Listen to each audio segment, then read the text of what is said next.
Time now for our NFL News and Notes. Johnny Mac is in the house. John McMullen from 97.3 ESPN.com. National NFL columnist, FanRag NFL. And at JF McMullen on Twitter. The breaking news in the NFL circles is Jeremy Maclin has signed with the Baltimore Ravens. Now, Josina Anderson from ESPN tweeting that she is told Macklin's decision came down between the Ravens and the Eagles and not the Bills, but Baltimore wins out on the Eagles.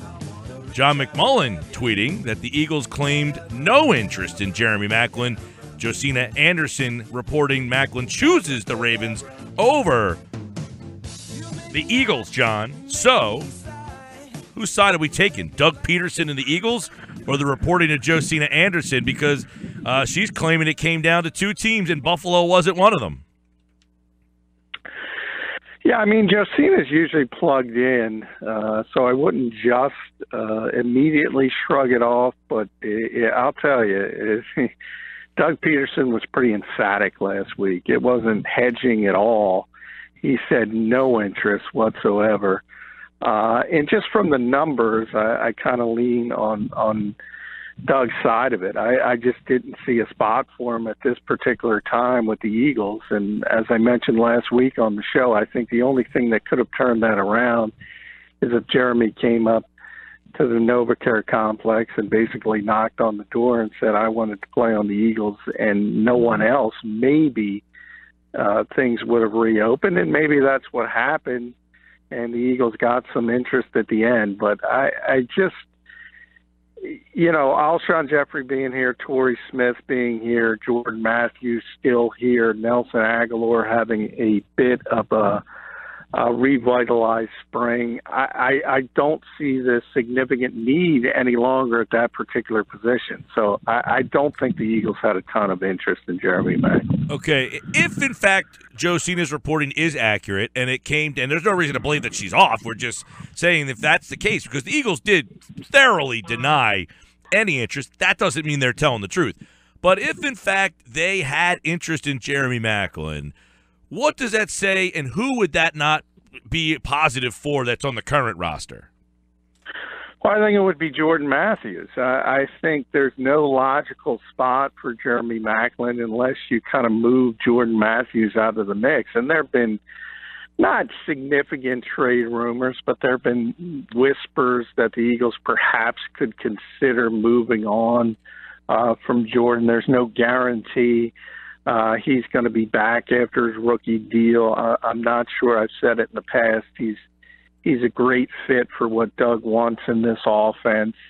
So from that standpoint, if you can sign Jeremy Maclin and spin off Jordan Matthews for maybe a draft choice next year, maybe you create a spot for him in that way. And I do believe, and obviously Doug has a history with Jeremy. I do believe that his style of game is better suited for what Doug wants than Jordan Matthews. So perhaps that would be the explanation if something like that did occur. But I take Doug at face value. There's no reason to be that emphatic if there was interest. I just don't think there was significant interest from the Eagles' standpoint. John McMullen with us here on the Sports Bash on 97.3 ESPN. The Ravens might not be done, John. ESPN's Adam Schefter reporting they remain in the hunt to acquire Eric Decker even after signing Jeremy Maclin. Now, of course, that Decker story has been very interesting with the Jets. They were going to trade him and release him, yet he's still in New York. Yeah, well, the worst thing you could probably do if you want to trade a player is to announce you're going to trade him or to release him. People aren't stupid.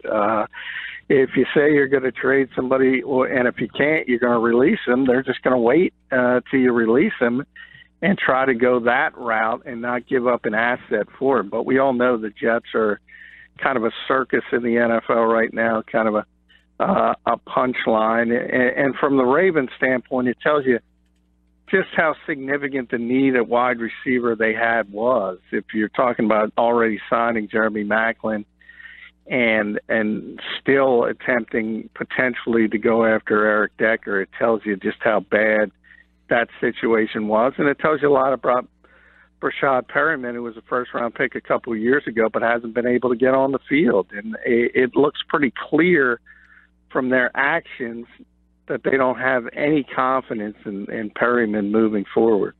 Yeah, so the Ravens obviously stepping up their game at wide receiver. They had Macklin, as you tweeted out. He's probably the most well-rounded guy they have, and if they get Decker there, that makes that Ravens team a lot more interesting in that AFC North division. Yeah, and that's what I said about Jeremy when the Chiefs released him. He was going to have to make a decision. Some of the organizations looking for receivers were teams not ready to compete, and the one that could potentially compete was the Baltimore Ravens. So I think ultimately that's what it came down to for him, is he wanted to be in the situation where there was at least the potential to reach the postseason. And I think that's the case, and it's normally the case in Baltimore. Although they've had a little bit of a dry run recently, they're a very well-respected organization, still a lot of talent, and they're a potential playoff team. John McMullen, 97.3 ESPN.com. Eagles mandatory minicamps get underway this week, and everybody's there, even Marcus Smith.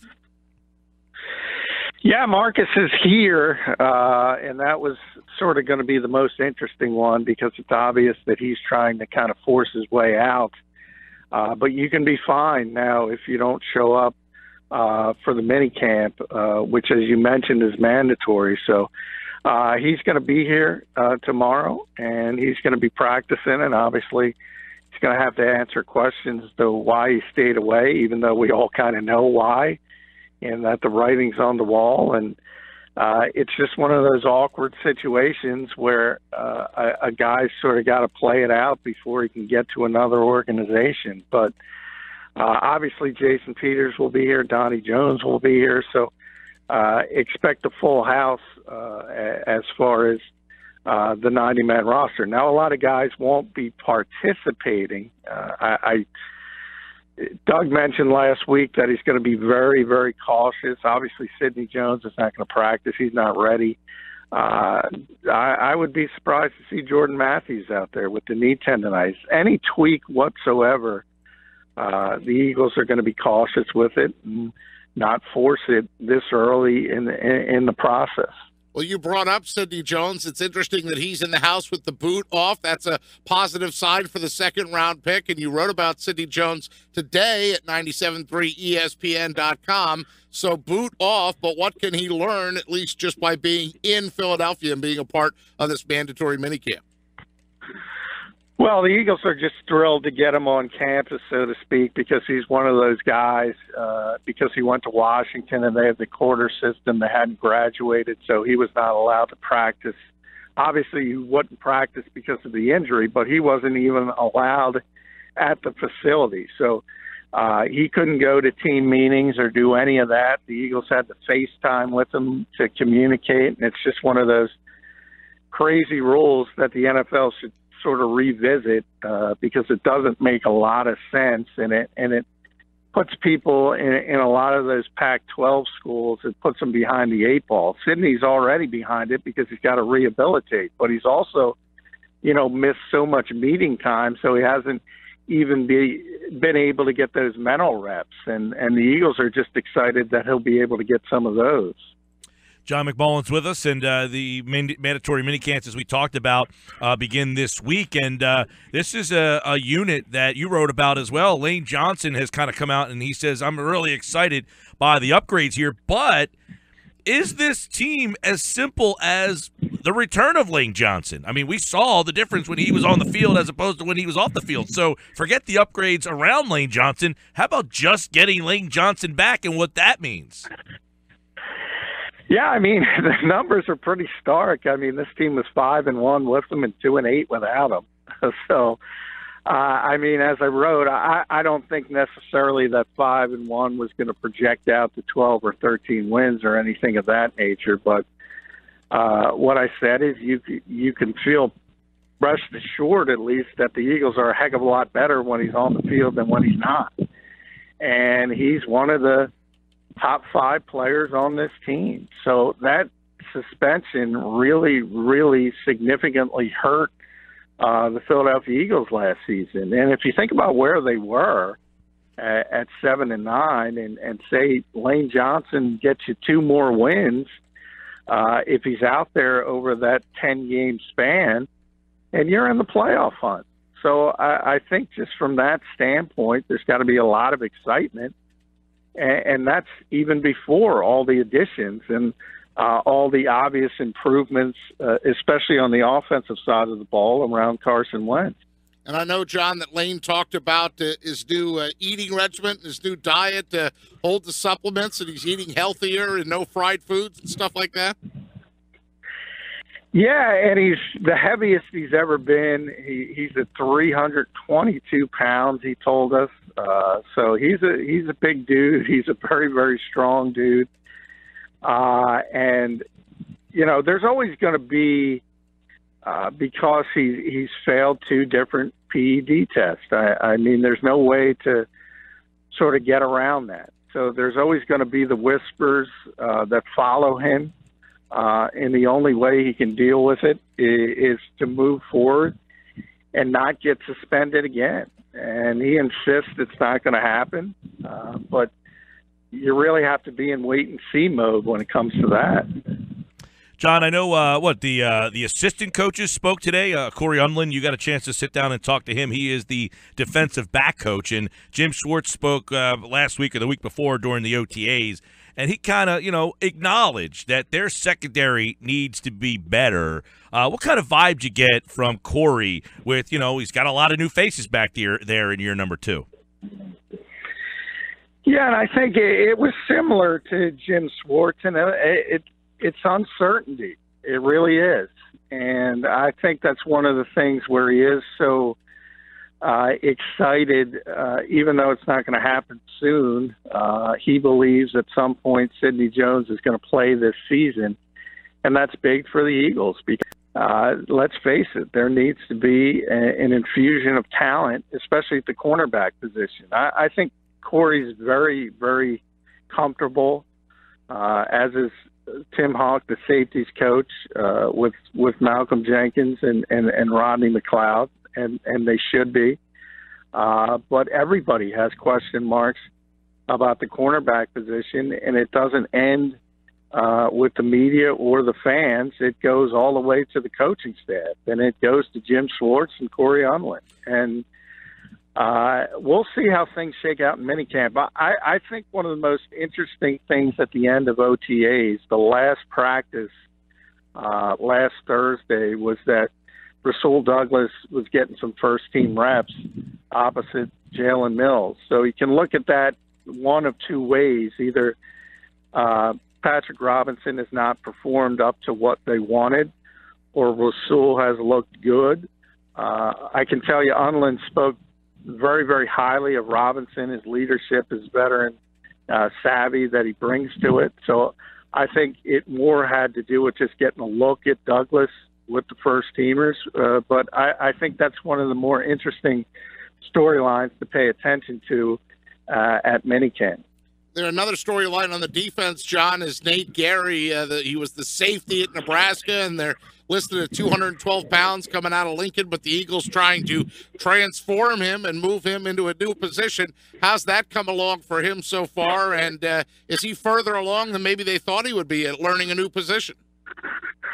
Well, I think he's further along physically. I think he started this process at 212, sort of an oversized safety. Now he's at 228. So he's already added the weight that they wanted him to add. So from that standpoint, the transition's going well.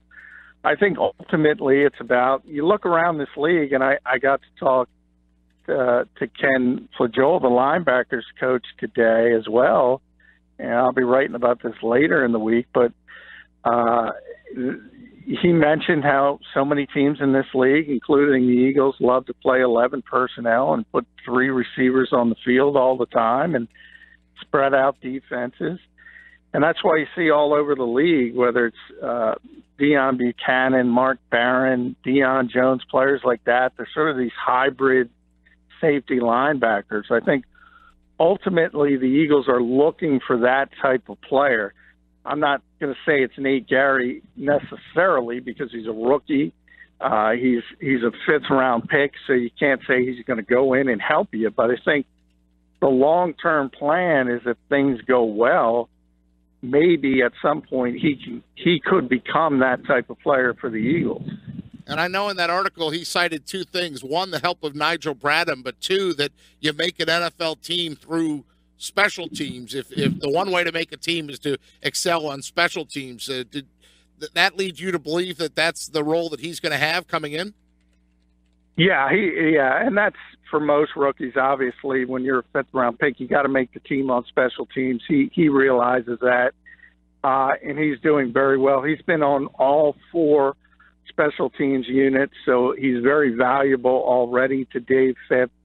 And we know if there's one thing about the Eagles since Dave Phipp has been here that it's been consistent, is this team is going to be good on special teams.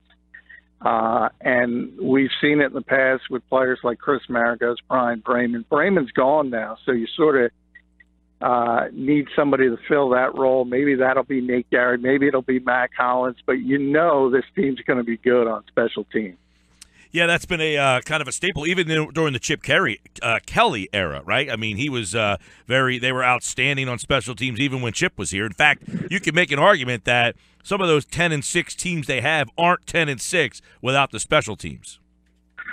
Oh, no question. I mean, and as I said, it really isn't the Chip Kelly era or the Doug Peterson era in the special teams. It's the Dave Phipp era. And ever since he got here, and obviously it bridges both coaches, the Eagles have been, if you look at sort of Rick Gosselin from the Dallas Morning News has always rated special teams. He's got this huge formula. The Eagles are always top 5. Football Outsiders had them number 1 overall 2 of the past 3 years, I think. It's amazing the things Dave Phipp has been able to do on special teams. All right, tomorrow they'll be back at the NovaCare Complex, full mini camp, and we'll have full reports on it tomorrow here on the Sports Bash 97.3 ESPN. Again, Jeremy Maclin is signed with the Baltimore Ravens, so good to see Macklin back in the Mid-Atlantic area here. So the Eagles play the Ravens this year too, right? No, they played them last year. Don't they played them last year? I'm not sure if they're on the schedule this year. No, I don't think so. They played them last year down there in Baltimore. Season was already over by that point, so we kind of forget. That game was around Christmas time last year. But all right, John, we'll catch up tomorrow, pal. All right, thanks, guys.